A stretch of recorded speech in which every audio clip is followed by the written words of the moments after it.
Bonjour et bienvenue en Phénomène d'échange 1, GCH 200. Aujourd'hui, notre deuxième bilan, ce bilan-là, sur une conduite circulaire.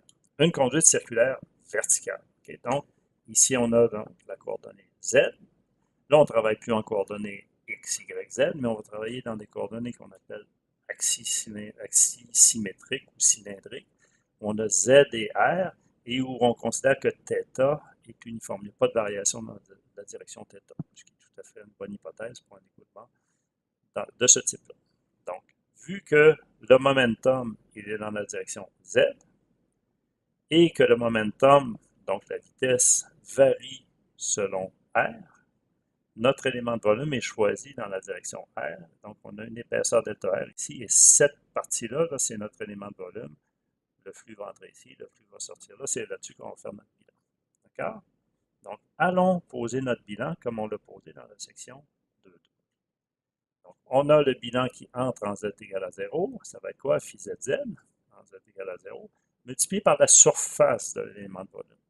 La surface de l'élément de volume, cette expression-là, 2pi r delta r, c'est une approximation. C'est une approximation parce que delta r, c'est, en fait, ça c'est écrit comme si c'était un rectangle de longueur 2pi r et d'épaisseur delta r. Mais si vous coupez ici votre section cylindrique et vous l'étendez, vous pourrez en faire un cylindre, vous allez voir qu'il va y avoir une petite courbure au bout parce que c'est courbé. Là. Ça ne sera pas exactement ça. Mais si delta R tend vers 0, ça, cette expression-là, elle est parfaite. Okay? L'erreur tombe à 0. Ça, c'est la surface multipliée par phi z, la même chose à l'autre bout. Dans la direction radiale, c'est quoi?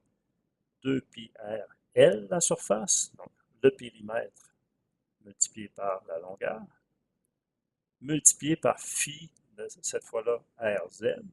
Donc, la quantité de mouvement z variant dans la direction r. Donc, on l'exprime ici. Et à la sortie en R égale à R plus delta R, donc 2pi en fois R plus delta R, L, multiplié par phi RZ. Et on va en fait, on va l'exprimer, cette expression-là, on va l'exprimer comme ça, en mettant en parenthèse, en disant, bon, ce R-là, -là, c'est une variable qui est évaluée en R plus delta R. D'accord? 2pi RL, 2pi R delta R L rho G, c'est quoi? C'est le poids du liquide dans la coquille cylindrique.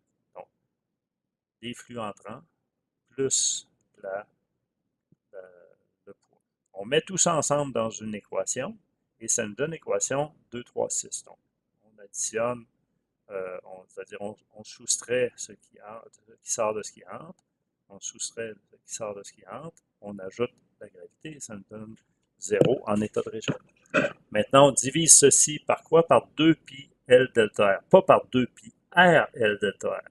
Parce qu'oubliez pas, ça là, ce R-là, c'est R plus delta R. Okay? C'est pas le même R qu'ici.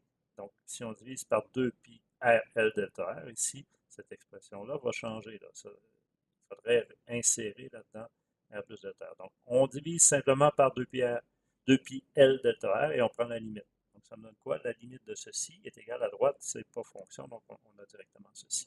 Okay? Et maintenant, j'obtiens la dérivée de ce qu'il y avait à l'intérieur de la parenthèse. D'accord? Vous voyez bien ça? Donc, ça en R plus delta R, moins ça en R, divisé par delta R. Ça, c'est la dérivée de ce qu'il y a à l'intérieur de la parenthèse. Donc, on obtient ceci et à droite, ça. Maintenant, la tâche suivante, ça va être quoi? Ça va être de prendre nos phi et de les expliciter, de les développer en utilisant l'équation 171 que l'on a vu au chapitre 1 et l'appendice B1 qui nous donne quoi? Qui nous donne